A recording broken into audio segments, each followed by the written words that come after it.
أعوذ بالله من الشيطان الرجيم قل إن كنتم تحبون الله فاتبعوني يحببكم الله ويغفر لكم ذنوبكم والله غفور رحيم আসসালামু আলাইকুম ওয়া রাহমাতুল্লাহ।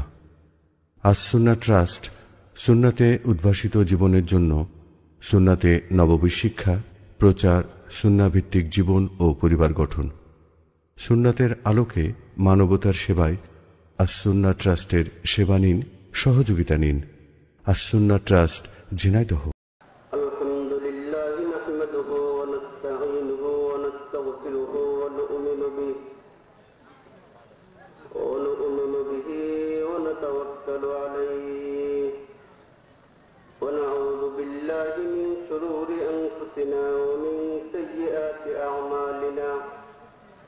من يهد الله فلا مضل له ومن يضلله فلا هادي له وأشهد أن لا إله إلا الله وحده لا شريك له وأشهد أن محمدا عبده ورسوله صلى الله تعالى عليه وعلى آله وأصحابه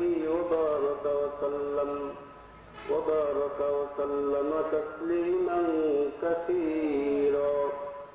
أما بعد فأعوذ بالله من الشيطان الرجيم. بسم الله الرحمن الرحيم. إن الذين يتلون كتاب الله وأقاموا الصلاة وأنفقوا مما رزقناهم سرا وعلانية يرجون تجارة لن تبور. بارك الله لنا ولكم في القرآن العظيم ونفعنا وإياكم بالآيات والذكر الحكيم. وقال رسول الله صلى الله عليه وسلم: خيركم من تعلم القرآن وعلمه أو كما قال عليه الصلاة والسلام. আমরা মহব্বতের সাথে একবার দরুদ শরীফ পড়ি। আল্লাহুম্মা সাল্লি আলা মুহাম্মাদিন ওয়া আলা আলি মুহাম্মাদ কামা সাল্লাইতা আলা ইব্রাহিম ওয়া আলা আলি ইব্রাহিম ইন্নাকা হামিদুম মাজিদ।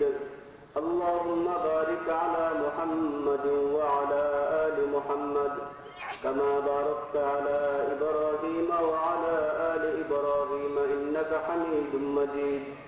أستغفر الله إن الله غفور رحيم. أستغفر الله إن الله غفور رحيم.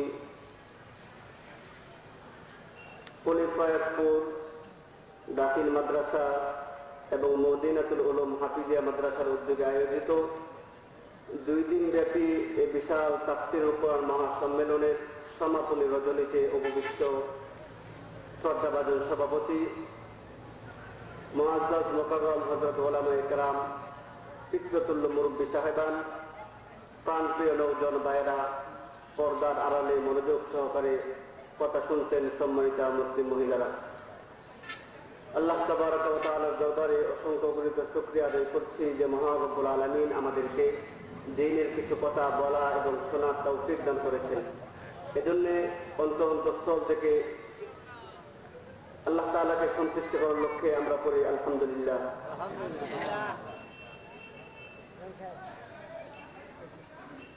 গতকাল থেকে এ পর্যন্ত অনেক উলামায়ে কেরামের কাছ থেকে আপনারা গুরুত্বপূর্ণ আলোচনা শুনেছেন।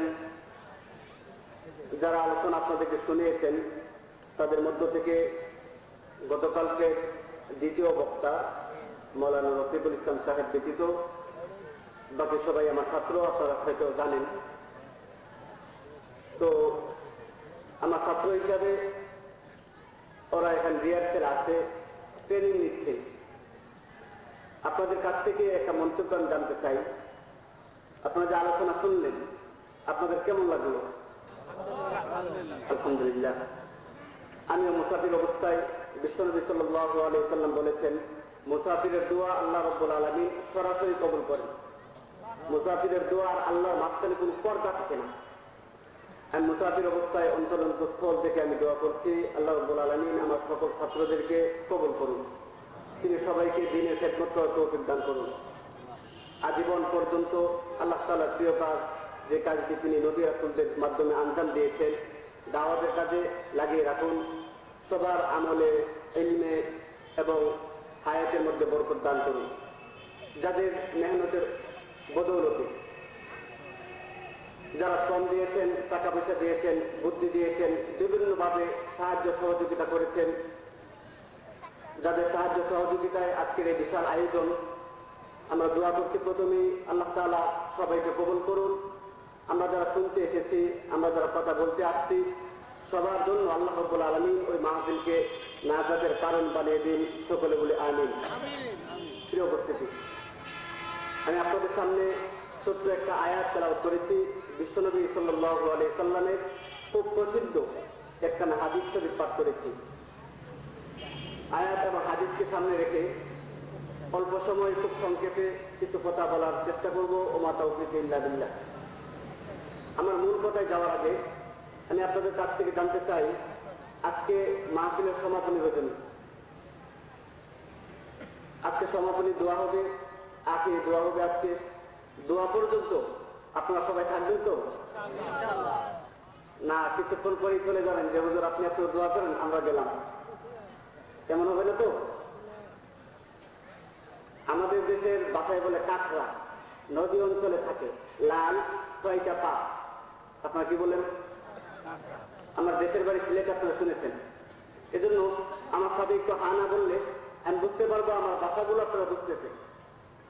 আর আপনারা যদি কিছুই না বলেন, এমনি বসে থাকেন, তাহলে কিন্তু আমার ছেলেটি কথা শুরু করে দেবে। এরপরে বোকা মতো তাকিয়ে থাকবেন, কিছুই বুঝবেন না আমি কি বলছি। তো কাঁকড়া যে প্রাণী, ওই প্রাণীটাকে শিয়াল বাবু খুব বেশি ভালোবাসে, ওইটাকে খাইতে খুব বেশি স্বাদ পাই শিয়াল। একদিন ওই কাঁকড়া ধরতে গেল, কাঁকড়া ছোট ছোট গর্ত থাকে, চিকন চিকন গর্ত। শিয়ালকে দেখেই দৌড়ায় কাঁকড়া ওই গর্তের ভিতরে ঢুকে গেছে। কাঁকড়া তো ছোট, চিকন গর্তে ঢুকতে পারে, কিন্তু শিয়াল বড় হওয়ার কারণে এই গর্তে ঢুকতে পারছে না। এখন কি করব?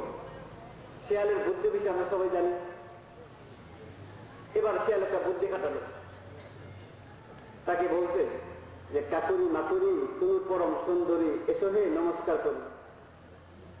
কাকুরি বলছে,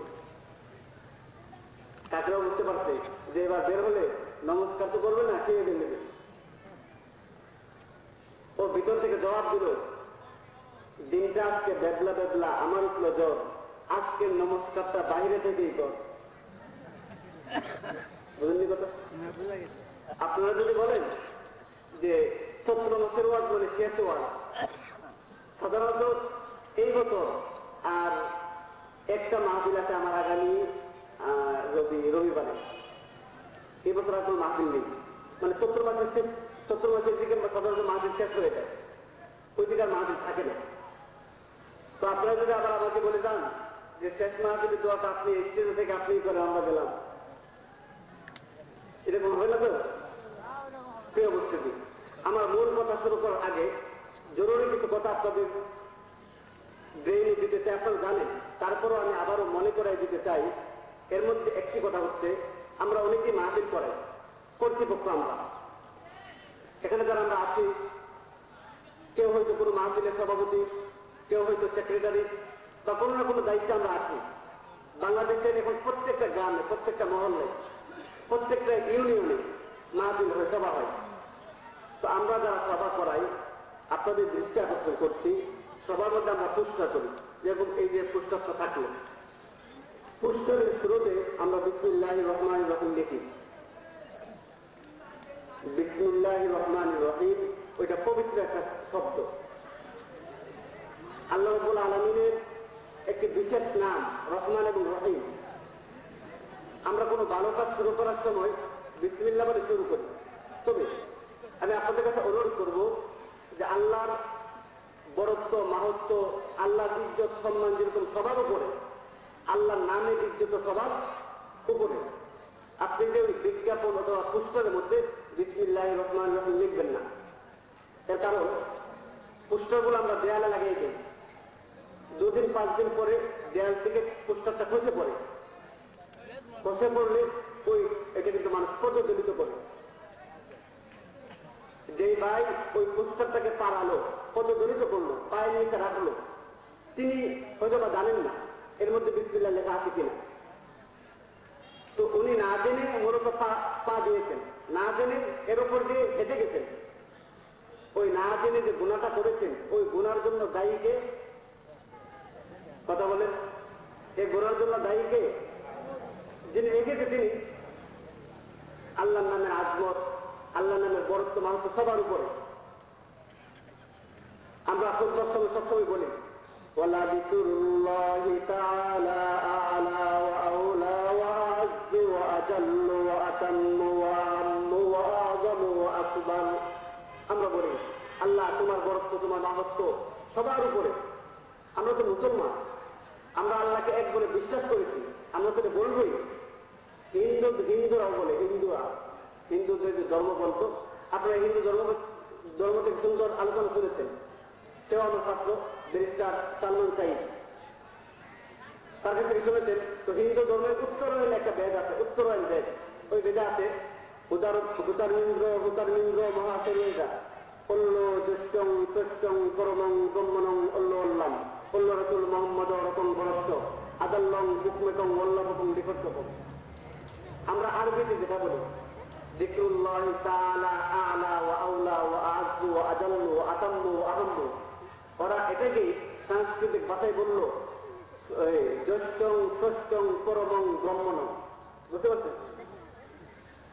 প্রিয় উপস্থিতি, আমি বলছিলাম যে আল্লাহ রাব্বুল আলামিনের যেরকম সম্মান ইজ্জত বেশি, তার নামেরও সম্মান ইজ্জত বেশি।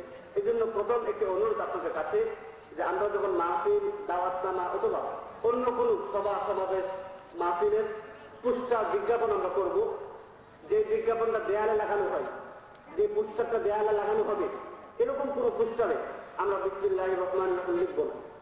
মনে থাকবে তো সবার? 2 নম্বর জরুরি একটা বিষয়, সেটা হচ্ছে আমরা ওয়াজ শুনতে কেন আসছি? আপনারা কেন ওয়াজ শুনতে আসলেন? ওয়াজ কেন শুনতে আসলেন? মানুষ ওয়াজ কেন শুনতে আসবে? এই বিষয়টা আল্লাহ রাব্বুল আলামিন কোরআনুল কারীমে আলোচনা করেছেন। কোরআন জীবন্ত গ্রন্থ। কোরআনকে আপনি যে কোনো বিষয় প্রশ্ন করবেন, যে কোনো সমস্যার সমাধান জিজ্ঞেস করবেন, কোরআন সমাধান দিয়ে দিবে। আল্লাহ ঘোষণা وَنَزَّلْنَا عَلَيْكَ الْكِتَابَ تِبْيَانًا لِكُلِّ شَيْءٍ وَهُدًى وَرَحْمَةً وَبُشْرَى لِلْمُسْلِمِينَ। কোরআন এমন এক গ্রন্থ যার মধ্যে সকল সমস্যার সমাধান আছে। সব কিছু আল্লাহ রাব্বুল আলামিন বিস্তারিত আলোচনা করেছেন। তো আপনি জিজ্ঞেস করবেন যে আমি ওয়াজ শুনতে কেন আসলাম, কিভাবে আসবো ওয়াজ শুনতে, ওয়াজ আমি কিভাবে শুনবো? আল্লাহ ঘোষণা الذين يستمعون القول فيتبعون أحسنه أولئك الذين هداهم الله وأولئك هم أولو الألباب। আল্লাহ বলেন জ্ঞানী শ্রোতা তারা, জ্ঞানী শ্রোতা ওই সকল লোক যারা ওয়াজ শোনার পরে, আলোচনা শোনার পরে, বক্তব্য শোনার পরে এই বক্তব্যের মধ্য থেকে যেগুলো ভালো কথা এগুলো সে আমল করে, অনুসরণ করে, এগুলো আমল করে। তার মানে কারো কাছ থেকে যখন আপনি ওয়াজ শুনবেন, কারো কাছ থেকে যখন আপনি বক্তব্য শুনবেন, কারো কাছ থেকে যখন আলোচনা শুনবেন, তখন ওই আলোচনা সবগুলো কথা আমল করা জরুরি না, বরং আপনার বিবেচনা অনুযায়ী, আপনার মেধা অনুযায়ী, আপনার বিবেক অনুযায়ী আপনি যেই কথাটাকে ভালো মনে করবেন, আপনি যেই কথাটাকে সঠিক মনে করবেন, ওই কথাটাই আপনি আমল করবেন। যে কোনো সময় যে কোনো কথা শুনলেই আমল করা যাবে না। বুঝতে পারবেন কথা? বিবেচনা করতে হবে। কারো বিবেচনা শক্তি থাকা সত্ত্বেও যদি বিবেচনা না করে, তাহলে আল্লাহ তাআলার ঘোষণা অনুযায়ী সে চতুষ্পদ জন্তুর চেয়েও নিকৃষ্ট। নাউযুবিল্লাহ। কোরআনের ভাষা وَلَقَدْ ذَرَأْنَا لِجَهَنَّمَ كَثِيرًا مِنَ الْجِنِّ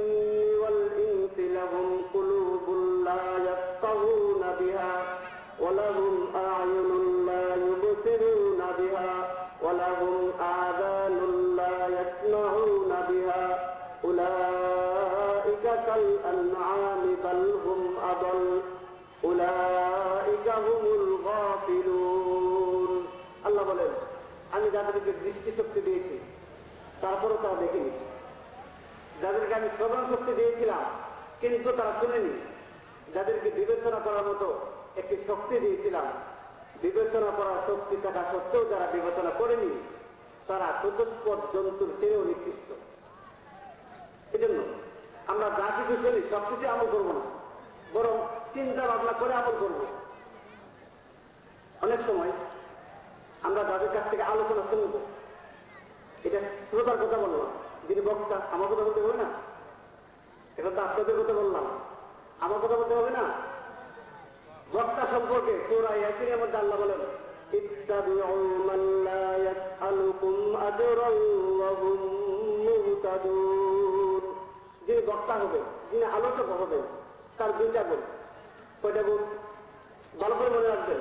আমরা মাহফিল করাই, প্রতি বছর মাহফিল করাই, আমরা বন্ধু এত কষ্টের টাকা আমি দিই মাহফিলে। যিনি বেঞ্চ চালক, সারাদিন শরীর থেকে গাম জোরে জোরে, পায়ের গাম মাথার গাম পায়ে ফেলে যে কষ্টের টাকা যে উপার্জন করেছেন, ওই দাম জড়ানো 10টা টাকা এই মাহফিলে তিনি দান করেছেন। আপনারও তো ধনী মানুষ, আপনারও তো সবাই তো আর ধনী না। এই কষ্টের টাকাটা আপনি ব্যয় করবেন, চিন্তা ভাবনা করা উচিত যে আমি কিভাবে ব্যয় করলাম। যাকে আপনি বক্তা বানাবেন, যিনি আলোচক হবেন, আল্লাহর ঘোষণা অনুযায়ী বক্তার মধ্যে কমপক্ষে 2টা গুণ থাকতে হবে। কয়টা গুণ? 2টা। 1 নম্বর গুণ, যিনি আলোচক হবেন তিনি যে আলোচনা করবেন ওই আলোচনার উপর নিজে আমলকারী হবেন। 1 নম্বরের গুণ কি? যিনি আলোচনা করবেন, যে আলোচনাটা তিনি করেন ওই আলোচনার উপর সর্বপ্রথম নিজে আমলকারী হবেন। যদি এমন হয় যে আমি সারা বছর নামাজের ওয়াজ করি কিন্তু আমি নামাজ করি না, আমি আপনাদেরকে হালাল খাইতে নির্দেশ দিলাম, হারাম থেকে বিরত থাকার জন্য উৎসাহিত করলাম, কিন্তু আমি সারা জীবন হারাম খেলাম, তাহলে এরকম বক্তার ওয়াজে কোনোদিন কোনো মানুষকে হেদায়েত করবে না, ওই ওয়াজে কোনোদিন কোনো মানুষকে ধরবে না। যদি মানুষ ভালো হয়, আপনি যার আলোচনা শুনবেন, যিনি বক্তা তিনি যদি ভালো হন, তাহলে অনিচ্ছা কিন্তু ভাবে তার মুখ থেকে যদি কোনো খারাপ কথা বের হয়ে যায় তাহলে তার উদ্দেশ্য ভালো থাকবে। এই বিষয়টা সহজে বোঝার জন্য আশরাফ আলী থানভী রহমতুল্লাহি আলাইহি একটি সুন্দর ঘটনা আমরা শুনতে পারি। বলবো? আমার সাথে আপনারা আছেন তো না নেই? তাহলে হ্যাঁ না বলতে হবে। ঘটনা বলবো? থানভী রহমতুল্লাহি আলাইহি বলেন, একটু বিয়ে করতে 2টা। আমাদের দেশের ভাষা অনুযায়ী যদি কোনো পুরুষ 2টা মহিলা বিয়ে করে তাহলে ওই মহিলা যখন পরস্পরে সতীন হয়, আপনার দেশে কি বলে? সতীন। তাহলে আমাদের দেশের সাথে আপনার দেশের ভাষা প্রায়টাই মিল আছে, অনেকটাই মিল আছে। আমি তো ভয় পাচ্ছিলাম মনে মনে যে আপনারা আমার ভাষা বুঝবেন কিনা আল্লাহ পাকে জানেন। বুঝতেছেন তো কথা? তো 2 সতীন হয়, 2 সতীনের ঘরে একই সঙ্গে 2টা সন্তান হয়েছে, 2টা ছেলে। বড় যে সতীন, বড় সতীন বলতে যে মেয়েটাকে আগে বিয়ে করছে ওইটা বড় সতীন, আর যাকে পরে বিয়ে করে ওইটা ছোট সতীন। যদিও বয়সে ছোটটা বড় হয়, তারপর আগে যেটা বিয়ে করতে ওইটা বড় সতীন হয়।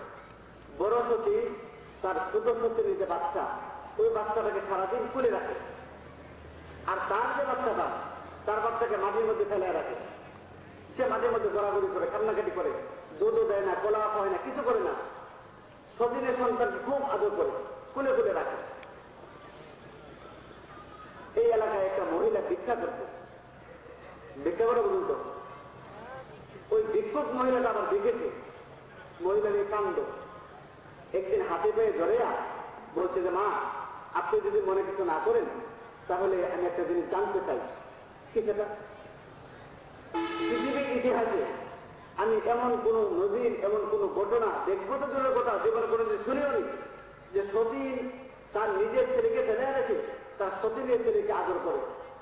এমন কোন ঘটনা আপনারা শুনেছেন? মহিলা বলল, দেখবো তো দূরের কথা, জীবনে কোনোদিন শুনিও নি। আপনার যদি আশ্চর্যজনক মহিলা এত বেশি আদর করুন আপনার সতীনের ছেলেকে, ভালো কথা, কিন্তু নিজের ছেলেটাকে মাটির মধ্যে ফেলায় রাখেন কেন? তখন সতীন বলছে যে মা শোনো, ঘটনা হচ্ছে আমার যে স্বামী ব্যাংক চালায়, তারও একটা ছেলে, আমারও একটা ছেলে। আমার ছেলেটাকে মাটির মধ্যে ফেলে রাখি, ও মাটির মধ্যে গড়াগড়ি করতে করতে তার শরীর শক্ত হয়ে যাবে।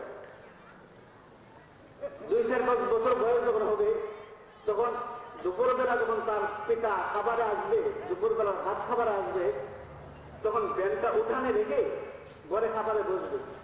ছেলে তখন ওই ব্যানটা নিয়ে খেলাধুলি করবে, এদিক ওদিক যাবে। তার বাপ দেখবে যে না, মোটামুটি ছেলে ব্যান চালানো শিখে ফেলছে। তখন বলছে, বাবু আমি তো আর বাবা একা একা পারছি না, তুমি আমার সাথে চলো, নিয়ে যাবে ছেলেকে সাথে। আমার ছেলে যখন তার পিতার সাথে ব্যান চালাতে যাবে, এক পর্যায়ে সে দক্ষ একজন ড্রাইভার হয়ে যাবে, ব্যান চালক হয়ে যাবে। আর সতীনের যে বাচ্চাটা, তাকে আমি এভাবেই করে রাখবো, সারা জীবন আদর করে করে বড় করবো। তখন আমার স্বামী যখন মারা যাবে, তখন আমার ছেলে তখন কর্ম, সারাদিন কাজ করতে পারবে। আর তার ছেলে তো জীবনে কোনোদিন কাজ করার অভ্যাস নেই, সারাদিন খুলে খুলে শিখেছে, ভালো ভালো খেয়েছে, সে কোনোদিন কাজ করে তার অভ্যাস নেই, অভ্যস্ত না, সেই হিসাবে সে কাজও করতে পারবে না। এই জন্য আমার জীবনটা হবে সুখী, আর আমার সতীনের জীবনটা যাবে দুঃখে। বুঝতে পারছেন? আদর করা ভালো জিনিস না? আদর করা ভালো জিনিস না? দুধ কলা খাওয়ানো ভালো জিনিস না? কিন্তু তার উদ্দেশ্য কত খারাপ। এই জন্যে লোক যদি ভালো হয়, তাহলে অনিচ্ছাকৃত ভাবে কোনো খারাপ কথা বললেও তার উদ্দেশ্য খারাপ থাকবে না। আর যদি লোক যদি খারাপ হয়, তাহলে সে ভালো কথা বললো, তার উদ্দেশ্য। 2 নম্বর গুণ, যিনি বক্তা হবেন, তার কয়টা গুণ বলছিলাম? 2টা। 1 নম্বরের গুণ, যিনি যা আলোচনা করবেন ওই আলোচনার উপর তিনি নিজে আমলকারী হবেন। 2 নম্বর গুণ, আল্লাহর ঘোষণা, লা ইয়াসআলুকুম আজরা, তোমাদের কাছে তিনি কোনো প্রতিদান চাবেন না, কোনো প্রতিদান চাবেন না। আপনাদের দেশের অবস্থা বাস্তবে আমি জানি না। আমাদের দেশে কিছু কিছু বক্তা আছে, তাদেরকে যখন আপনি দাওয়াত দিবেন, তখন 5,000, 10,000 বক্তা অনুযায়ী সবার সমান না, কারো 2,000, 15,000 পর্যন্ত, 20,000 পর্যন্ত আছে। 20,000 টাকা অগ্রিম দিয়ে আসতে হয়, 20,000 টাকা বক্তাকে অগ্রিম দিয়ে আসতে হয়। তারপরে তিনি মাহফিল রাখেন, না হয় মাহফিলে রাখেন। আমি বলি তারা বক্তা না, তারা তক্তা। তক্তা বুঝেন? তক্তা যখন আপনি কিনবেন, তখন যে মালিকের কাছ থেকে কিনবেন, কথাবার্তা কনফার্ম, তখন আমাদের দেশের বাসা বলে আগে যে বাইনা দেয়, বাইনা বলে তো বাইনা দেয়। এই যে তক্তা, ওই তক্তা আসার আগে তাকে বাইনা দিতে হয়। ও বক্তা না, খোদার কসম, এমন বক্তার আওয়াজ আপনি সারা জীবন শুনবেন, কোনদিন তার কথায় একটা মানুষের হেদায়েত হবে না। এই উপস্থিতি আপনাদের খেদমতে আমি বিনীত অনুরোধ করবো, আমরা যখন মাহফিল করাবো, মাহফিল করানোর ক্ষেত্রে আমরা দেখে শুনে দাওয়াত দেবো বক্তাকে, যার আলোচনা আমি শুনবো, তিনি কেমন আলোচক, তিনি যদি আমলদার ব্যক্তি হন, নেককার মানুষ, তিনি আমলদার মানুষ, আল্লাহওয়ালা মানুষ, তিনি সুন্নতের অনুসরণ করেন, তাহলে কেবল তিনি আমার মাহফিলের বক্তা হওয়ার উপযুক্ত। আর যদি তিনি আমলদার না হন, দুনিয়া লোভী হন, দুনিয়ার লোক থাকে, তাহলে তার ওয়াজে কোনোদিন মানুষকে ধরবে না। আমি যে ওয়াজ করি, আমার ওয়াজটা ইবাদত। কেন ইবাদত? আমি কোথাও কোনো জায়গা থেকে আমি টাকা নেই না। আমি এই জন্য ওয়াজ করি যে আমি যদি আপনাদেরকে কোরআনের হাদিসের 2টা কথা শোনাই, আল্লাহর কোনো মায়ের বান্দা, আল্লাহর কোনো মায়ের বান্দি যদি আমল করে, তাহলে আমি সওয়াব পাবো। কারণ ওই আমলটা আপনাকে আমি শিখিয়েছি। এই জন্য আপনি সারা জীবন যত আমল করবেন, সারা জীবন ওই আমলটা যতদিন করবেন, সকল সওয়াবের সমান সমান সওয়াব আল্লাহ রাব্বুল আলামিন আমাকে দান করবেন। মুসলিম শরীফের হাদিসে বিশ্বনবী সাল্লাল্লাহু আলাইহি ওয়াসাল্লাম বলেছেন, আল আমরু বিল মারুফি সাদাকাতুন ওয়া নাহয়ুন আনিল মুনকারি সাদাকাতুন। একটি ভালো কথা বলা 1000 টাকা সদকা করা সওয়াব। ঠিক তদ্রূপ একটি মন্দ কথা বলা 1000 টাকা সদকা করা সমান সমান সওয়াব আল্লাহ রাব্বুল আলামিন দান করবেন। বিশ্বনবী সাল্লাল্লাহু আলাইহি ওয়াসাল্লামের দরবারে এক ভিক্ষুক এসে উপস্থিত, ইয়া রাসূলুল্লাহ, ইয়া হাবিবাল্লাহ, আল্লাহর নবী, আমি তো ভিক্ষুক, আমার সোয়ারি নেই, আমাকে আপনি একটা সোয়ারি দিতে পারেন? নবীজি খুব বেশি ধরেছিল, জানেন না আপনারা? নবীজি খুব বেশি ধরেছিল আর কি। নবীজির মতো গরিব পৃথিবীতে কোন মানুষ এখন নেই। নবীজি এত বেশি গরিব ছিলেন। নবীজি বললেন যে, বাবা, আমার কাছে তো এমন কোনো সোয়ারি নেই, তোমাকে দেওয়ার মতো সোয়ারি তো আমার কাছে নেই, তবে একটা বাড়ি দেখাই দিন, ওই বাসায় যে তুমি চাও হয়তো বাসায় তোমাকে দিতে পারে। এই লোক যে ওই বাসায় চাইলে, সংক্ষেপে বলছি, মোটা তাজা একটা গোড়া তাকে দান করলো ওই বাড়ির মালিক। সে গোড়া নিয়ে দৌড়ে খুব খুশি হয়ে আসলো, বললো ইয়া রাসূলুল্লাহ, ইয়া হাবিবাল্লাহ, আল্লাহ নবী, এই যে সুন্দর মোটা সোটা ছোট তাজা যে গোড়াটা দেখছেন, ওই গোড়াটা ওই বাড়ির মালিক আমাকে দান করেছে। বিশ্বনবী বললেন, আমার সাহাবী শুনো, মোটা তাজা ওর এই গোড়া যিনি দান করলেন, দান করে দাতা যেটুকু সওয়াব পেয়েছে, দান করার কারণে ওই দাতা যে পরিমাণ সওয়াব পেয়েছে সমান সমান সওয়াব আমি পাবো, কারণ আমি তোমাকে রাস্তা দেখাই দিচ্ছি। বুঝতে পারেন কথা? এজন্য আমার আশা থাকে, আমি যদি আপনাদেরকে একটা আমল বুঝাই দিতে পারি, আর কোনো বান্দা যদি আমলটা করেন, তাহলে আমল করে আপনি যতটুকু সওয়াব পাবেন সমান সমান সওয়াব আল্লাহ রাব্বুল আলামিন আমাকে দান করবেন। এজন্য আমি ওয়াজ করি, তার মানে আমার ওয়াজ ইবাদত। যদি কেউ দুনিয়ার কোন লোকের কারণে ওয়াজ করে, এক বক্তা আমাকে বলছে গতকালকে যে মাহফিলে ছিলাম, গতকালকে মাহফিলে আলোচনা করছে 1 ঘন্টা, আমাকে 3000 টাকা দিচ্ছে। গতকালকে মাহফিলে 1 ঘন্টা আলোচনা করেছি, আমাকে 3000 টাকা দিচ্ছে। আজকের মাহফিলে আমি 2 ঘন্টা আলোচনা করেছি, ওরা আমাকে 2000 টাকা দিচ্ছে। মাছ তো ঠকাই দিলে, ঠকানো বুঝেন, ঠকাই দিলে। আপনি কি হেরার আলোয় আলোকিত হতে চান? আপনি কি সুন্নাহর আলোকে জীবন গড়তে চান? প্রফেসর ডক্টর খন্দকার আব্দুল্লাহ জাহাঙ্গীর রচিত কোরআন সুন্নাহ ভিত্তিক জীবন ঘনিষ্ঠ বইগুলো পড়ুন, সুন্দর জীবন গড়ুন। ইসলামী আকীদা, হাদিসের নামে জালিয়াতি, ইহয়াউস সুনান, রাহে বেলায়েত সহ আরো অনেক বই। কোরআন সুন্নাহর সাথে থাকুন, জীবন বদলে যাবে। যোগাযোগ আস-সুন্নাহ ট্রাস্ট, 01715400640। আল্লাহ আল্লাহ মাফ করো।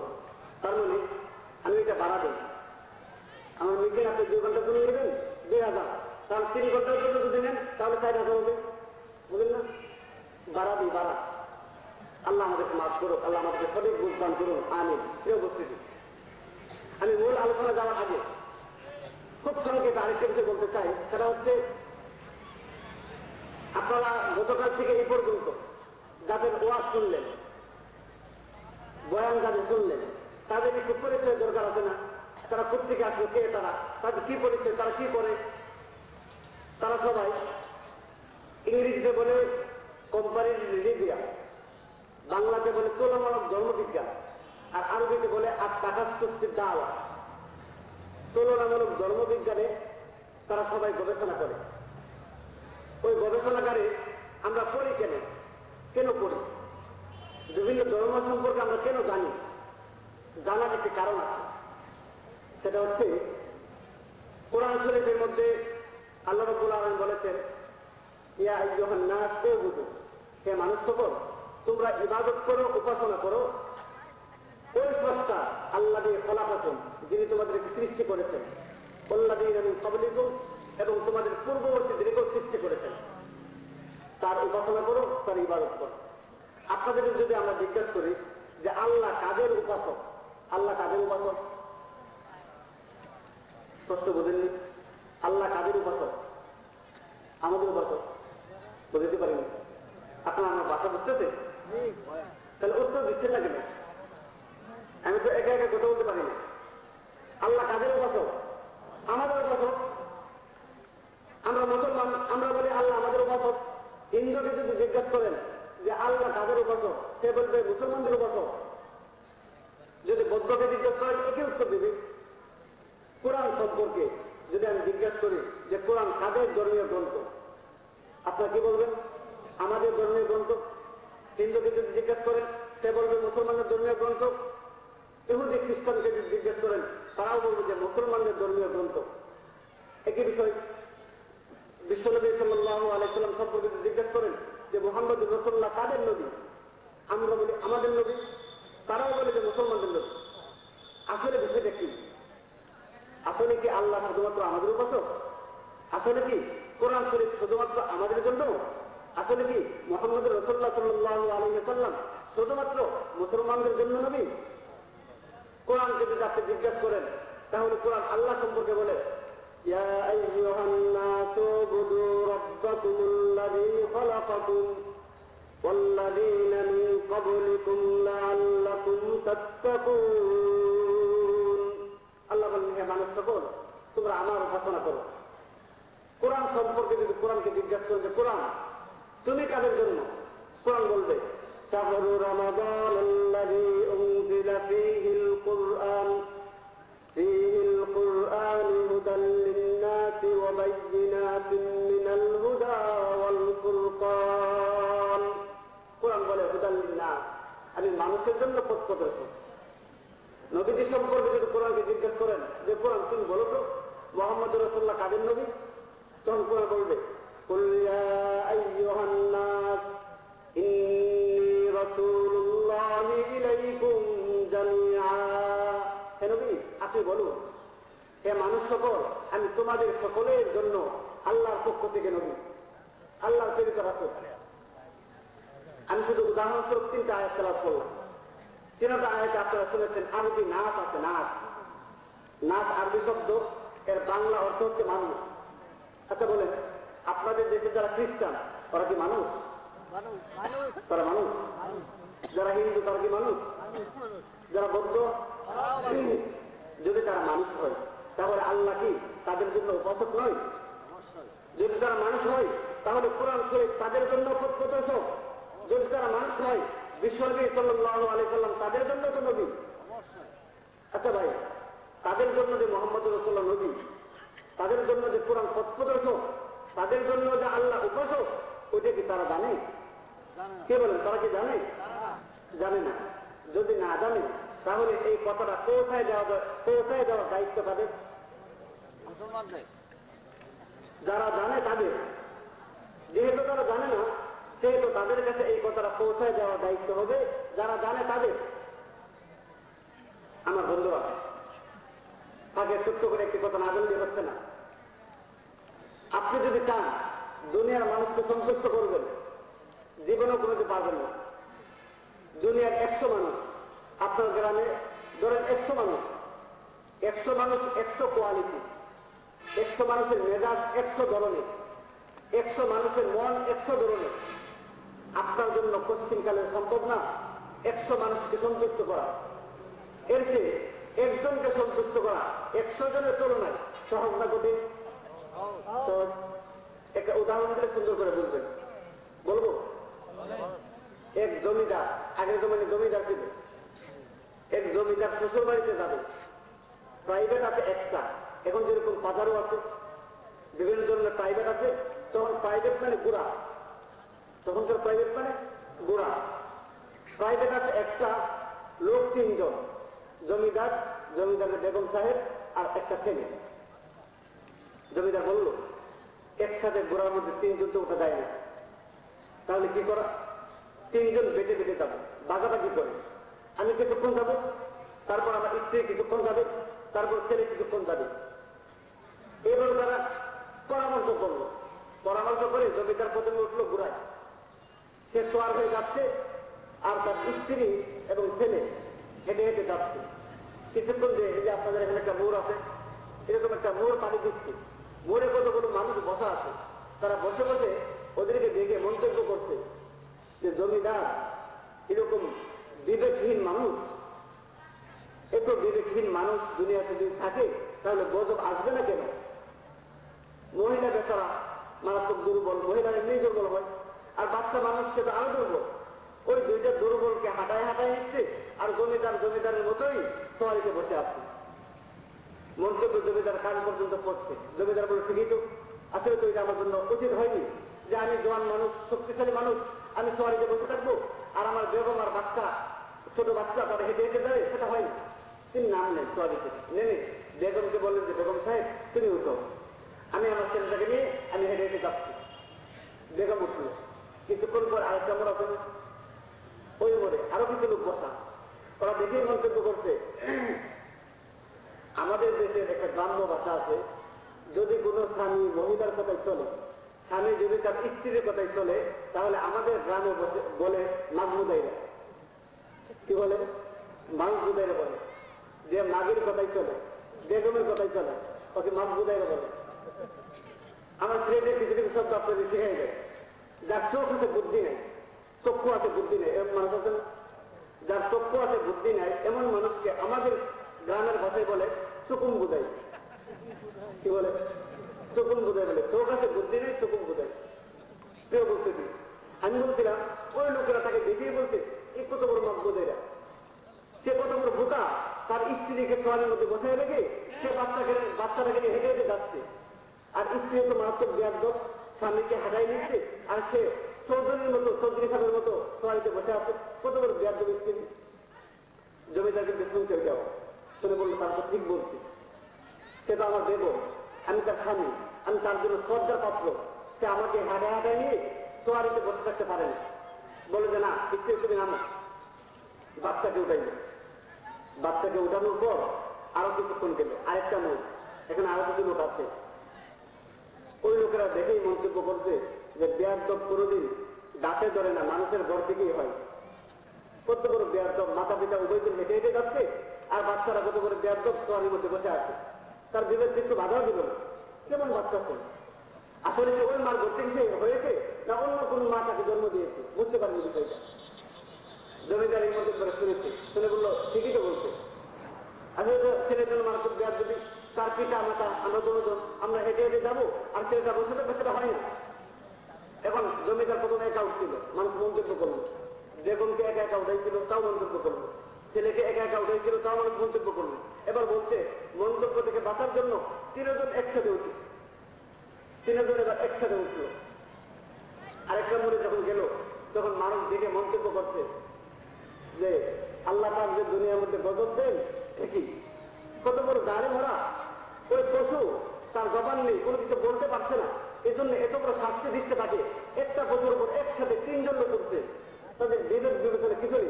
আল্লাহ যে বলছেন যে উলাইকা কাল আনআম বাল হুম আদল, চতুর্থ জন্তুর থেকেও নিকৃষ্ট মানুষ, ওদেরকে বলছে সেটা। জমিদার শুনছে, শুনে বলছে ঠিকই তো করুন।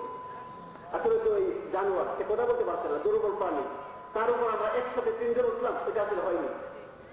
এবার তিনজন নামলো, নেমে তোয়ারি খালি তারা হেঁটে হেঁটে যাচ্ছে। একে একে উঠছিল মন্তব্য, তিনজন একসাথে উঠলো, তাও মন্তব্য। এবার বলছে তোয়ারি খালি খালি যাক, আমরাও হেঁটে হেঁটে যাই, যাচ্ছে। কিন্তু পর আরেকটা লোক, এখানে আরো কিছু মানুষ বসা আছে, ওরা বলছে যে বোকা তো কোনোদিন গাছে ধরে না, বোকা তো মানুষের ঘর থেকেই হয়। কত বড় বোকা, তোয়ারি পাশে আছে, তারপরে হেঁটে হেঁটে যাচ্ছে, তোয়ারি খালি খালি যাচ্ছে। কেমন বোকা মানুষ? জমিদার বলছে এটা তো বাস্তব, আসলে কিন্তু বোকামির পরীক্ষা। তোয়ারি খাতে আছে, উঠবো না কেন? কিন্তু উঠলেও তো মন্তব্য, নামলেও মন্তব্য, বুঝতে পারছি। তার মানে আপনি যে কোনো ভাবেই চলেন, দুনিয়ার মানুষ মন্তব্য করবেই, ওটা দুনিয়ার মানুষের স্বভাব, তাদের বৈশিষ্ট্য, সেটা করবেই। এজন্য আমার উচিত আমি আল্লাহকে সন্তুষ্ট করবো, এক আল্লাহকে সন্তুষ্ট করবো। একজনকে সন্তুষ্ট করা, একজনকে 100 জনকে সন্তুষ্ট করার তুলনায় যেরকম সহজ, ঠিক তদ্রুপ এর চেয়ে আরো বেশি সহজ আল্লাহকে সন্তুষ্ট করা। আল্লাহ বলেন والذين جاهدوا فينا لنهدينهم سبلنا وإن الله لمع المحسنين। আমার বান্দা বান্দীরা যারা আমাকে পাওয়ার জন্য সাধনা করে, আমাকে পাওয়ার জন্য চেষ্টা করে, আমি আল্লাহ তাদেরকে আমাকে পাওয়ার যে রাস্তা, ওই রাস্তা সহজ করে দেব। প্রিয় উপস্থিতি, দুনিয়ার মধ্যে সবচেয়ে সহজ কোন জিনিস জানেন? দুনিয়ার মধ্যে সবচেয়ে সহজ হচ্ছে আল্লাহর ওলি হওয়া। দুনিয়ার মধ্যে সবচেয়ে বেশি সহজ কাজ যেটা, সেটা হচ্ছে আল্লাহর ওলি হওয়া। বলবেন কিভাবে? আল্লাহর ওলি হতে দুইটা জিনিস লাগে, আর আল্লাহর ওলি হওয়া প্রতিবন্ধক আরো দুইটা জিনিস। প্রতিবন্ধক দুইটা জিনিস আমি আজকে বলতে পারবো না, সময় নেই। শুধু আল্লাহর ওলি হইতে যে দুইটা জিনিস লাগে, ওই দুইটা জিনিস সংক্ষেপে শুনেন। আল্লাহ বললেন আল্লাযীনা আমানু ওয়া কানু ইয়াত্তাকুন। আল্লাহর ওলিদের পরিচয় দিতে গিয়ে আল্লাহ বলছেন যারা ঈমান এনেছে এবং আমি আল্লাহকে যারা ভয় করে তারা আমার ওলি। দুনিয়াতে আপনি চাকরি করবেন, আপনার যোগ্যতা লাগবে, সার্টিফিকেট লাগবে। আপনি ইঞ্জিনিয়ার হবেন, শিক্ষাগত যোগ্যতা লাগবে। আপনি মাদ্রাসায় পড়াবেন, শিক্ষাগত যোগ্যতা লাগবে। ইমামতি করবেন, যোগ্যতা লাগবে। মুয়াজ্জিনগিরি করবেন, যোগ্যতা লাগবে। আপনি ব্যবসা করবেন, ব্যবসা করার মতো পলিটিক্স নিয়ম কারণ আপনার জানা থাকা লাগবে। তার মানে ব্যবসা করার যে যোগ্যতা, এইটুকু আপনার লাগবে। অর্থাৎ দুনিয়ার এমন কোন কাজ নেই যে কাজ যোগ্যতা ছাড়া করা যায়, যোগ্যতা ছাড়া করা যায় এমন কোন কাজ দুনিয়াতে নেই। কিন্তু আল্লাহ ওলি হওয়ার জন্য কোনো যোগ্যতা লাগে না, আল্লাহ ওলি হওয়ার জন্য কোনো যোগ্যতা লাগে না। একটা মানুষ একটু চেষ্টা করলেই তার মনের মধ্যে যদি তারা থাকে, মনে একটু প্রত্যাশা থাকে, মনে একটু পিপাসা থাকে যে আল্লাহ আমি তোমার মাহবুব হতে চাই, মৌলা আমি তোমাকে ভালোবাসতে চাই, আল্লাহ আমি তোমাকে তোমার প্রিয় হতে চাই, এরকম একটা তামান্না, একটা প্রত্যাশা, ভিতরে একটা জ্বালা, একটা আগ্রহ যদি কোনো বান্দাবান্দি থাকে, তাহলে সে নিশ্চিত আল্লাহর ওলি হয়ে যাবে। কেন? আপনি আমাকে সন্তুষ্ট করার জন্য আপনার বাড়িতে বসে বসে কি করছেন আমি জানি? কেউ আমি জানি না। এই জন্য আপনি এসে আমাকে বলতে হবে যে আপনার জন্য আমি এটা করছি। আমি যখন দুনিয়ার কোর্টে মামলা দিই, দুনিয়ার কোর্টে মামলা দিলে উকিল লাগে, উকিল লাগে না? উকিল ছাড়া দুনিয়ার কোর্টে মামলা কোনোদিন সমাধান হয় না। উকিল ছাড়া মামলা সমাধান হয় না। কেন? যিনি প্রশাসক তিনি আপনাদের এই গ্রামের কোন জমি কার তিনি জানেন না, জানেন? এজন্য উকিলে বলতে হয় যে এই জমিটা এইভাবে এই মালিকের, তাকে পরিচয় দিতে হয়। যিনি জেরা করেন তাকে উকিল বলে না, আর যিনি কাঠগড়ায় দাঁড়িয়ে থাকেন তিনি বাদী, মানে ওই আসামি পক্ষ, তাকে একটা ঘটনা শোনাবো। রাত্র বেশি হয়ে গেছে তো এই জন্য ফাঁকে ফাঁকে ঘটনা শোনাইতে হয়, না হয় আপনারা আবার ঘুমিয়ে যাবেন। এক উকিল তার যে বাদী জেরা করতে এক করে জিজ্ঞেস করলো যে আপনার বাড়ি থেকে এই কোর্টে আসা পর্যন্ত কতটুকু সময় লাগে, এমনি জিজ্ঞেস করলো। সে বলছে আমার বাড়ি থেকে কোর্ট পর্যন্ত পৌঁছতে 3টা অবস্থা। কয়টা অবস্থা? 3টা। হেঁটে হেঁটে আসা যায়, গাড়ি দিয়েও আসা যায়, নৌকা দিয়েও আসা যায়। কোনটা বলবো কোন? উকিল বলছে আপনার বাড়ি থেকে যদি নৌকা দিয়ে আসেন তাহলে কোর্টে আসতে কত সময় লাগবে? বললো এরও 3 অবস্থা। কি 3 অবস্থা? যে নৌকা দিয়ে আসবো, নৌকাটা হয়তো হাতে বেঁধে আসতে হবে, অথবা পালের নৌকা হবে, অথবা ইঞ্জিনের নৌকা হবে। কোনটা বলবো কোন? তখন উকিল বললো যে আপনার বাড়ি থেকে যদি কোর্ট পর্যন্ত পালের নৌকা দিয়ে আসেন তাহলে কত সময় লাগবে কোন? বলছে তারও 3 অবস্থা। সেটা কি? যে পালের যে নৌকা, ওই নৌকাটা মূলত বাতাসে চলে, হয়তো বাতাস, প্রবল বাতাস থাকবে, যেটা তুফান বলে যেটাকে, অথবা নর্মাল সাধারণ বাতাস থাকবে, অথবা একদম মানে ঝিরঝির বাতাস থাকবে। তো 3 বাতাসের সময় 3 রকমের হবে। কোনটা বলবো কোন? বলছে স্বাভাবিক বাতাস, তুফানও না, একদম কম বাতাস হলো না, স্বাভাবিক বাতাস যদি থাকে তাহলে আপনার বাড়ি থেকে কোর্ট পর্যন্ত পৌঁছতে কত সময় লাগবে? বললো এরও 3 অবস্থা। তার 3 অবস্থা যে নৌকাতে মূলত পানি দিয়ে চলে, পানি হয়তো বর্ষা থাকবে, খুব বেশি পানি, অথবা স্বাভাবিক পানি থাকবে, অথবা চৈত্র মাসের যে পানি, খাল বিল শুকায় কোনো রকম একটু পানি আছে, এরকম পানি থাকবে। কোনটা বলবো কোন? বলছি স্বাভাবিক পানি, একদম বর্ষাও না, চৈত্র মাসের পানিও না, স্বাভাবিক পানি যদি থাকে তাহলে আপনার বাড়ি থেকে কোর্ট পর্যন্ত পৌঁছতে কত সময় লাগবে? এর 3 অবস্থা। এবার যিনি প্রশাসক, যিনি বিচারক, তিনি বললেন যে উকিল তোমার এই প্রশ্নটা বাদ দাও, ও কিয়ামত পর্যন্ত তার 3 অবস্থা শেষ হবে না। আমি বলছিলাম যিনি বিচারক, যিনি প্রশাসক, তার উকিল লাগে থাকে কেন? যে তিনি আমাদের অবস্থাটা জানেন না, এই জন্য উকিল লাগে। আর আমি যে মালিককে, যে স্রষ্টাকে সন্তুষ্ট করতে চাই, তিনি আমার সব কিছু জানেন, তাকে কোনো উকিলের দরকার হয় না। কেউ ওকালতি করে আমার অবস্থা তার কাছে বর্ণনা করে দিতে হয় না। আল্লাহ বলে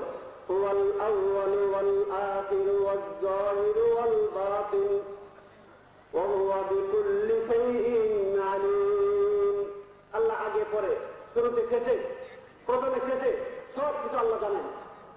শুধু সব কিছু জানেন এমন না, মানুষ যদি অন্তরে অন্তরে কোনো কিছু কল্পনা করে তাহলে ওই কল্পনাকৃত বিষয়টাও আল্লাহ জানে। আল্লাহর ঘোষণা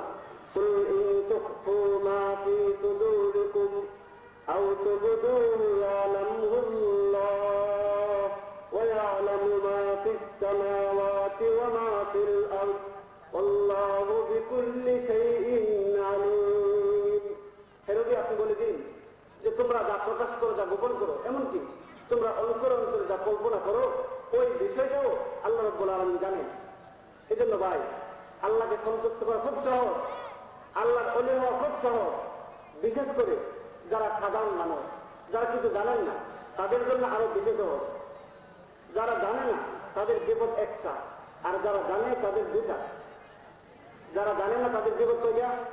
একটা। আর যারা জানে তাদের বিপদ কয়টা? দুইটা। কেন? কে আমাদের কঠিন মাঠে যারা জানে না তাদেরকে আল্লাহ রাব্বুল আলামিন প্রশ্ন করবেন, তুমি জানলে না কেন? সে বলবে, আল্লাহ আমি তো জানতাম না, আমি যে অন্যায়টা করেছি ওটা যে গুনাহ আমি তো জানতাম না। আল্লাহ বলবেন যে তুমি কেন জানলে না? আমরা শেষ, মামলা শেষ।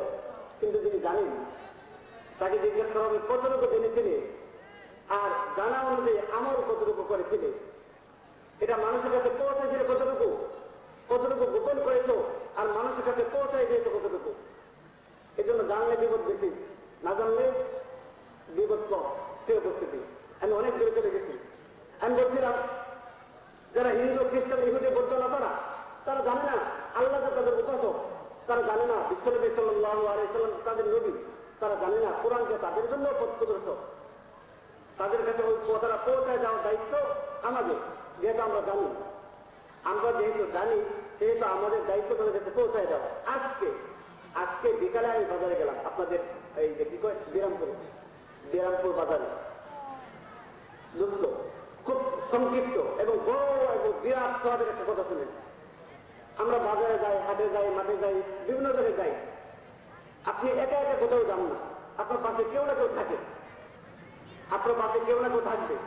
আপনি যদি বিরামপুর বাজারে যান, কমপক্ষে কোনো প্যাসেঞ্জার না থাকলেও কমপক্ষে ড্রাইভার তো থাকবে।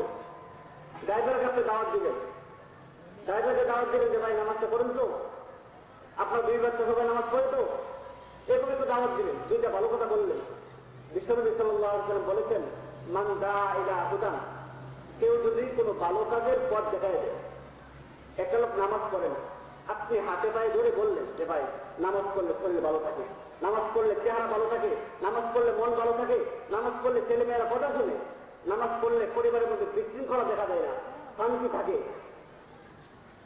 নামাজ যেটুকু বললেন, শুধু এইটুকু বললেন। আপনার কোথায় যদি নামাজ পড়ে সারা জীবন যত নামাজ পড়বে, সারা জীবনের সকল নামাজে সওয়াবের বরাবর সওয়াব, সমান সমান সওয়াব আল্লাহ রাব্বুল আলামিন আপনাকে দান করবেন। আমি যখন বিরামপুরে যাচ্ছি ভাবলাম যদি ওই ড্রাইভারকে দাওয়াত দেন তাহলেও যাওয়া হবে, আর এমনি বসে থাকি তাহলেও যাওয়া হবে। তাহলে বসে বসে এমনি থাকবো কেন, কমপক্ষে করতে হবে আশা করি। ও ড্রাইভারকে দাওয়াত দিলাম, দাওয়াত দিলে সে বলছে যে হুজুর আমাদের ধর্মে তো নামাজ নাই। বলছে আমাদের ধর্মে নামাজ নাই। এমন কেন ভাই, আপনার জন্য নামাজ দিই কেন? বলছে যে আমি খ্রিস্টান। আমি বললাম আপনি খ্রিস্টান, আপনি কি জন্মগত ভাবে খ্রিস্টান না অন্য কোনো ধর্ম থেকে খ্রিস্টান হয়েছেন? লোকটা বললো যে আমি জন্মগত ভাবে খ্রিস্টান না, এই মাত্র 3 বছর হলো আমি খ্রিস্টান হয়েছি। এর আগে আমি সাঁওতাল ছিলাম, না আদিবাসী ছিলাম। আমি আদিবাসী ছিলাম, মাত্র 3 বছর হলো আমি খ্রিস্টান হয়েছি। আমি বললাম যে বন্ধু, আপনি যে খ্রিস্টান হলেন, আপনার ধর্মটাকে চেঞ্জ করলেন। আমি যদি আমার রুমালটা এই সভাপতির কাছ থেকে চেঞ্জ করতে চাই, বদলাইতে চাই, তাহলে আমি দেখবো না যেটা চেঞ্জ করে যেটা আনছি ওটা আমার থেকে ভালো কিনা। যদি আমার কাছ থেকে ওইটা কমা হয়, এর চেয়ে যদি আমারটা ভালো হয়, আমি বদলাবো? আমি বললাম যে দোস্ত, আপনি যে ধর্মটা চেঞ্জ করলেন, আপনি একটু চিন্তা করলেন না যে ধর্মটা আপনি গ্রহণ করছেন ওই ধর্মটা কি ভালো না মন্দ? তো আমি চিন্তা করেছি, চিন্তা করেই আমি খ্রিস্টান ধর্ম গ্রহণ করেছি। আমি বললাম খ্রিস্টান ধর্ম করছেন না বাইবেল, এই বেঞ্চালক। আমি বলছি ভাই বাইবেল জানেন তো? হ্যাঁ জানি। বাইবেলের একটা চ্যাপ্টারের নাম মতি। মতি 17 অধ্যায় 20 পদ, 17 অধ্যায় 20 পদের মধ্যে আছে যীশু খ্রিস্ট বলেছেন যে যদি তোমাদের আমার উপর সরিষা দানা পরিমাণ ঈমান থাকে, আর তুমি যদি ওই পাহাড়টাকে বলো যে এখান থেকে সরে ওখানে চলে যাও, সাথে সাথে পাহাড়টা চলে যাবে, তোমার দ্বারা কোনো কিছুই অসম্ভব হবে না। আমি বললাম ভাই ওটা তো যীশু খ্রিস্টের বাণী, ধর্মগ্রন্থের মধ্যে আছে। আচ্ছা, এই যে গাছটার পাশে যে গাছ আছে, একটা গাছটা আপনি বলেন তো যে গাছ তুমি এখান থেকে সরে যাও, তো হাসে। আমি তো বলেন না, বলে দেখেন ফেরত যেতে পারে, বলে যে না সরবে না। আমি বলছি যদি আপনার কথায় গাছটা না করে তাহলে বোঝা গেল সরিষা দানা পরিমাণ ঈমান আপনার ঈমান মিথ্যা, অথবা যীশু খ্রিস্টের ওই বাণী মিথ্যা, দুইটা যে কোনো একটা হবে। হয় ওই কথা কিতাবের যে বাণী, ওই বাণী মিথ্যা, অথবা আপনার ইমান মিথ্যা। কোনটা বলে? মানুষ কোনোদিন নিজের দোষ স্বীকার করতে চায় না। সে বললো যে ওই বাণীটা মিথ্যা। আপনাদের দেশের লোক ওইদিকে বাসা, তার নামটা বলছে না, বেচারা শুনে তার লাভ করবে। আমার নাম মনে আছে, নাম মনে রাখি কে জন্য? বিশ্বনবী সাল্লাল্লাহু আলাইহি ওয়াসাল্লাম নবীজি কাফেরদের নাম ধরে ধরে দোয়া করতেন শেষ রাত্রে, যে আল্লাহ তুমি আবু জাহেলকে হেদায়েত দান করো। কাফেরদের নাম ধরে ধরে দোয়া করতেন। আমাদের উচিত আমাদের অমুসলিম কোনো বন্ধু যদি থাকে তার নাম ধরে দোয়া করা, যদি কোনো বন্ধু না থাকে বন্ধু বানিয়ে নেওয়া। নবীজির সুন্নত, যদি আপনি একটি সুন্নত, যে সুন্নতটা মানুষ ফিরে দিচ্ছে, যে সুন্নতটা মৃত্যুবরণ করেছে, এরকম একটা সুন্নত যদি আপনি জীবিত করে দেন, আল্লাহ নবীর ঘোষণা, মান আহইয়া সুন্নতি ইনদা ফাসাদি উম্মতি ফালাহু আজরু মিআতি শাহীদ। আল্লাহ নবী বলেন, আমার একটা মৃত সুন্নতকে যদি আমার কোনো উম্মতের কোনো মেয়ে কোনো পুরুষ জীবিত করে দেয়, আল্লাহ রাব্বুল আলামিন 100 শহীদের সওয়াব দান করবে। আল্লাহ নবীর জলিল কদর সাহাবায়ে জিজ্ঞেস করলো, ইয়া রাসূলুল্লাহ, ইয়া হাবিবাল্লাহ, আল্লাহ নবী আমরা যেভাবে জিহাদের ময়দানে গিয়ে বুকের তাজা রক্ত দিয়ে শহীদ হই, আল্লাহ নবী আমরা যেভাবে স্ত্রীদেরকে বিধবা বানিয়ে শহীদ হই, ইয়া রাসূলুল্লাহ আমরা যেভাবে মাতা পিতাকে সন্তান হারা বানিয়ে শহীদ হই, এরকম শহীদের সওয়াব কি তারা পাবে? বিশ্বনবী সাল্লাল্লাহু আলাইহি ওয়াসাল্লাম ঘোষণা করলেন, আমার সাহাবীরা শোনো, তোমরা যেভাবে জিহাদের ময়দানে গিয়ে বুকের তাজা রক্ত দিয়ে শহীদ হও, তোমরা যেভাবে সন্তানদেরকে ইতিম বানিয়ে শহীদ হও, তোমরা যেভাবে মাতা পিতাকে সন্তান হারা বানিয়ে শহীদ হও, তোমরা যেভাবে স্ত্রীদেরকে বিধবা বানিয়ে শহীদ হও, ঠিক এইরকম 100 শহীদের সওয়াব তারা পাবে। আমি তার নামটা মনে রাখছি, প্রিয় উপস্থিতি। আমি তাকে বললাম যে তাহলে আপনার কথা অনুযায়ী এই ধর্মগ্রন্থের মধ্যে একটা মিথ্যা কথা আছে, তাই না? সেইটা বললো যে এই বাণীটা মিথ্যা। তার মানে আপনার কথা অনুযায়ী আপনার ধর্মগ্রন্থের মধ্যে মিথ্যা কথা আছে। আর যে গ্রন্থের মধ্যে, যে কিতাবের মধ্যে, যে বইয়ের মধ্যে মিথ্যা কথা থাকে, সেটা কোনোদিন আল্লাহর কালাম হতে পারে না, কোনোদিন আল্লাহর কালাম হতে পারে না। আমাদের যে পরিচয়, আমি বলছি সংক্ষেপে আমাদের পরিচয়টা দিব। আমাদের যে পরিচয় সেটা হচ্ছে সকল অমুসলিমদের জন্য কোরআন যে পথ প্রদর্শক, সকল মানুষের জন্য একমাত্র আল্লাহ যে উপাসক, সকল মানুষের জন্য মুহাম্মদ রাসূলুল্লাহ যে নবী, ওই কথাটা যারা জানে না তাদের কাছে আমরা পৌঁছাই দিই।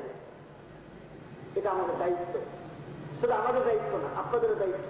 আল্লাহ কোরআনে ঘোষণা করেছেন, কুল হাদিহি সাবিলি আদউ ইলাল্লাহ আলা বাসীরাতিন আনা ওয়া মান ইত্তাবা'আনি ওয়া সুবহানাল্লাহি ওয়া মা আনা মিনাল মুশরিকিন।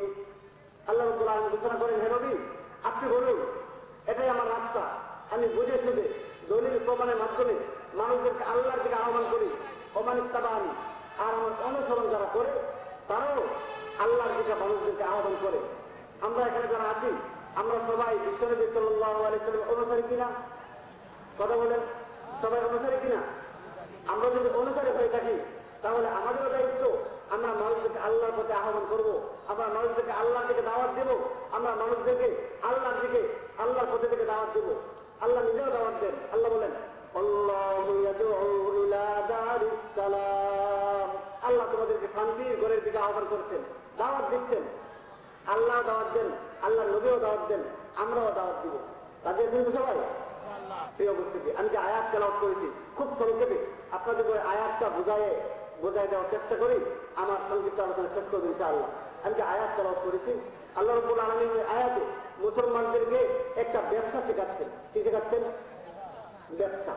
তবে দুনিয়ার ব্যবসা আর আল্লাহর শেখানো যে ব্যবসা, এর মধ্যে ছোট্ট একটা ব্যবধান। সেটা হচ্ছে আমরা দুনিয়ার মধ্যে যত ধরনের ব্যবসা করি, ওই ব্যবসার মধ্যে লাভও আছে, লসও আছে। লাভ যেরকম হয়, লসের সম্ভাবনাও আছে। কিন্তু আল্লাহ রাব্বুল আলামিন যে ব্যবসা করে আমাদের শিক্ষা দিচ্ছেন, ওই ব্যবসার মধ্যে শুধুমাত্র লাভ আছে, লস নেই। সেটা কি? আল্লাহ বলে, ইন্নাল্লাযীনা ইয়াতলুনা কিতাবাল্লাহ, আমি তোমাদেরকে ব্যবসা শেখাচ্ছি। এক নাম্বার হচ্ছে তোমরা কিতাব তেলাওয়াত করবে, কোরআন তেলাওয়াত করবে, কোরআন শরীফ তোমরা তেলাওয়াত করবে। প্রিয় উপস্থিতি, আমি মুসলমান, আমি মুসলমানের ঘরের মুসলমান, আমার পিতা মুসলমান, আমার দাদা মুসলমান, আমার পূর্বপুরুষ সবাই মুসলমান, আমি মুসলমানের বাচ্চা, কিন্তু আমি কোরআন শরীফ তেলাওয়াত করতে জানি না। বড় দুঃখজনক বিষয়। ধর্মগ্রন্থ তেলাওয়াত না করা, ধর্মগ্রন্থ তেলাওয়াত না করা ওইটা মুসলমানের বৈশিষ্ট্য না, ওইটা বিধর্মীদের বৈশিষ্ট্য। বাংলাদেশে যারা খ্রিস্টান ধর্মে দাওয়াত দেয়, তারা যদি তাদের ধর্মগ্রন্থ পড়ে, তাদের ধর্মগ্রন্থ যদি তারা অধ্যয়ন করে, তাহলে তারা বাংলাদেশে খ্রিস্টান ধর্মে দাওয়াত দিবে না। কারণ বাইবেলের মসজিদ 10 অধ্যায়ে 24 পদে আছে, যীশু খ্রিস্ট বলেছেন, I have been sent only to the lordship of the people of Israel। তিনি বলেছেন যে আমি শুধুমাত্র বনি ইসরায়েলদের জন্যই প্রেরিত হয়েছি। ওনার যে শিষ্য ছিল, 12 জন হাওয়ারি ছিল, ওই শিষ্যদেরকে তিনি উপদেশ দিলেন, do not go to any Gentile territory or any Samaritan town, instead go to the lordship of the people of Israel। তিনি বললেন যে তোমরা বনি ইসরায়েল ব্যতীত ও ইহুদি বা সামরীয় কারো কাছে তোমরা যেও না, শুধুমাত্র বনি ইসরায়েলদের কাছেই যাবে।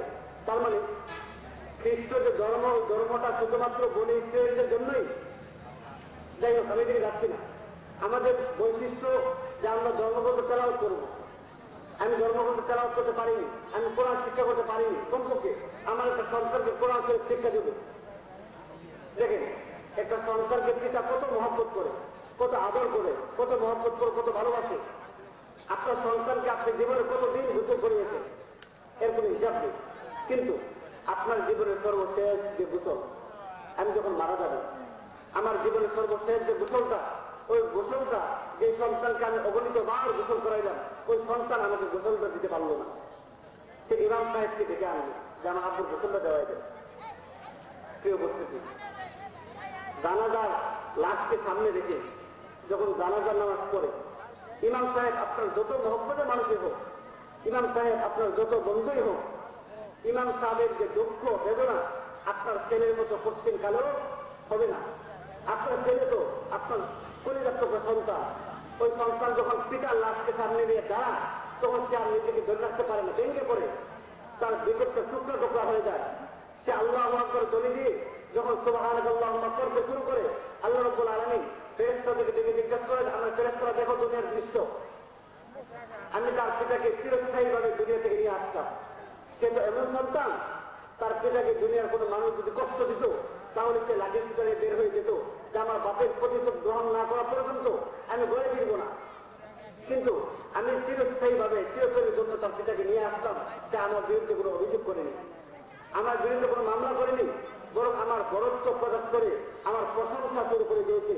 ফেরেশতারা, ইশহাদুল মালাইকা, ফেরেশতারা তোমরা সাক্ষী থাকো, আমি তার পিতার সকল গুনাহকে মাফ করে দিলাম।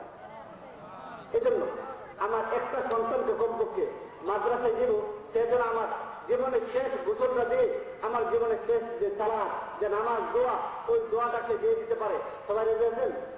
রাজি আছেন সবাই? কে কে রাজি আছেন একটু হাতটা উঠে দেখান। আল্লাহ তোমার বান্ধবীকে তুমি কবুল করবেন না।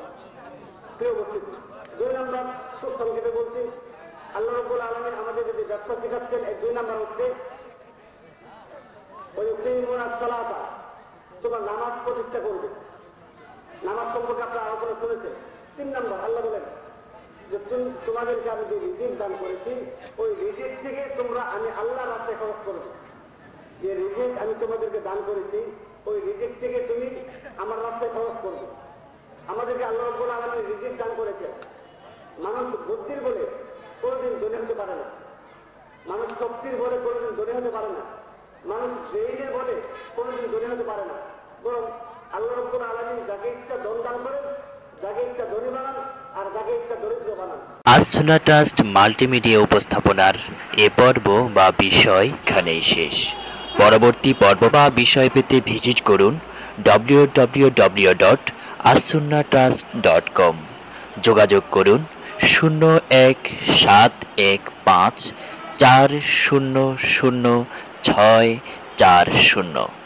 018439299604। চিঠি লিখুন Assunnah Trust, bus terminal, Jhenaidah. Assunnah Trust, সুন্নাতে উদ্ভাসিত জীবনের জন্য। আসসালামু আলাইকুম ওয়া রাহমাতুল্লাহ।